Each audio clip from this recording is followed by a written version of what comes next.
Welcome to my channel Parvati. ఇప్పుడు మనం బయట ప్యాకెట్ పాలు కొనుక్కొని టీలు అయి పెట్టుకుంటున్నాం కదండి.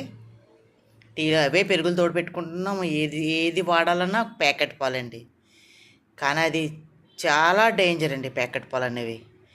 పిల్లలకి ఈవినింగ్ వచ్చిన తర్వాత లేకపోతే పడుకునేటప్పుడు అవే పాలు కాసిస్తున్నారు మీరు.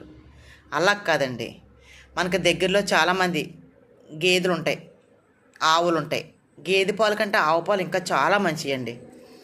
పాలు తీసుకొచ్చుకొని మీరు మనకు అందుబాటులో ఉన్నప్పుడు, మనకు కుదిరినప్పుడు ఒక 2-3 లీటర్ల పాలు తీసుకోండి. ఒకసారి తీసేసుకొని మీరు ఏం చేస్తారంటే అండి, ఇదిగోండి ఇలా 2.5 లీటర్ల పాలు అండి ఇవి తీసుకున్నాం. ఓకే అండి. ఇప్పుడు కూడా ఇవ్వండి బాటిల్ తెప్పించుకుంటాను నేను. ఇదిగోండి లీటర్ తెచ్చుకుంటాను, లేదా ఇదిగోండి 2.5 లీటర్ల పాలు ఇలా తెప్పించుకోనండి. మీరు ఏం చేస్తారంటేనే వాటర్ బాటిల్ మనం తాగుతుంటాం కదండి, శుభ్రంగా ఒకసారి కడిగేసుకొని ఇలాంటి బాటిల్లో చూడండి, ఇలాంటి చిన్న చిన్న బాటిల్లో పాలు చూపిస్తాను చూడండి. చూసారండి, ఇలాగ మనం చిన్న చిన్న బాటిల్లో చక్కగా ఇలా పోసుకోండి. మీరు పోసుకొని స్కూల్ నుంచి వస్తారు కదండి పిల్లలు, వచ్చేటప్పుడు డీ ఫ్రిడ్జ్లో పెడతాం కాబట్టి ఇది ఐస్ కట్టేస్తాయి. బకెట్లో వేసేయండి. సాయంత్రం వాళ్ళు పడుకునేటప్పటికి హోంవర్క్ అది చేసుకుని పడుకునేటప్పటికి పాలు మామూలుగా అయిపోతాయి. ఎప్పుడు కూడా బాగా కూలింగ్ ఉన్న పాలు కాయకండి. ఈ పాలు హార్లిక్సో బూస్టో కాంప్లెన్ ఏదో కల్పిస్తాం కదండి పిల్లలకి.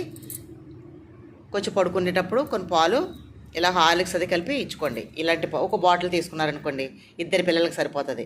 అలాగే ఒకే పిల్లవాడు ఉన్నాడు అనుకోండి, ఇలా ఒక బాటిల్ తీసుకోండి. ఇలా చిన్న చిన్న బాటిల్ తీసుకొని డీ ఫ్రిడ్జ్లో పెట్టుకోండి. ఎందుకంటే ప్రతి వాళ్ళకి కూడా పాలు తాగితే చాలా మంచిది, పిల్లలకి పెద్దోళ్ళకి అని అంటాం. కానండి మనం పాలు ఇచ్చి ఏం చేస్తున్నాం అంటే ఉన్న ఆరోగ్యాన్ని పాడు చేస్తున్నాం ప్యాకెట్ పాల వల్ల.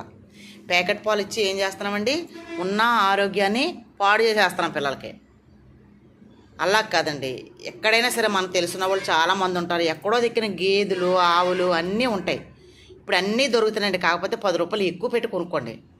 ఇప్పుడు హాస్పిటల్కి వెళ్తే 5-6 వేల రూపాయలు బిల్లు వేసే కంటే ఒక 60 రూపాయలు పాలు అనుకోండి, 80 రూపాయలు అయినా సరే తెప్పించుకొని ఫ్రిడ్జ్లో పెట్టుకోండి.